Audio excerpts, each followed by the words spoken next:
Well, IndyCar fans, we may have finally seen a different winner come out of the Glen this past weekend, but as we look towards Toronto, we have our same old fantasy insider. Here's Arnie. It's another week and we're off to Toronto this week. If you're like me, you've probably used a lot of your Big Four driver starts to get big points this year. So I'm going to give you some advice to help you get points from drivers you may not have used. The first driver you have to look at is Justin Wilson. I know, he just won his first race for Dale Coyne Racing, but they had a great car at St. Pete earlier this year, and they were really strong at the road course at Watkins Glen. I can't believe that they'd have a bad car at Toronto after just 1 week. They're riding the high. Look for the 18 car this weekend. Now, another guy you want to look at is Will Power. Will's driving a third car for Penske Racing this weekend, and he's got support from Penske Truck Rentals. Look for that yellow 12 car this weekend. Now, Will won the last Champ Car race at Toronto in 2007, so you know he's got to get around that place pretty well. I think he'll do the same in an Indy car, so Will's one of my picks for this week. Another driver you want to look for this weekend is Paul Tracy. Now, PT's from Scarborough, Ontario, which is right around the corner from Toronto, and the Thrill from West Hill will be looking to give a good result for the hometown fans. Now, I always pick the homeboy, so I'm going with the 15 car this weekend.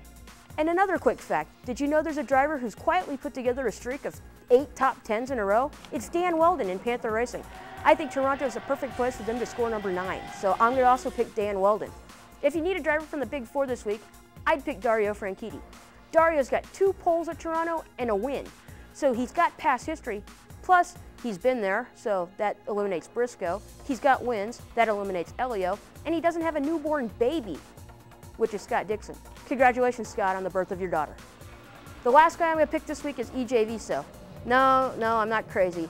I really think EJ's going to do really well. Road and street courses are his strength. He's finished 2 races in a row, and he posted his first top 10 of the year. So go with the 13 this weekend if you're not triskaidekaphobic.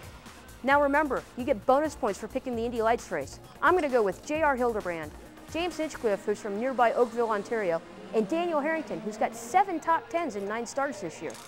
Good luck, everybody.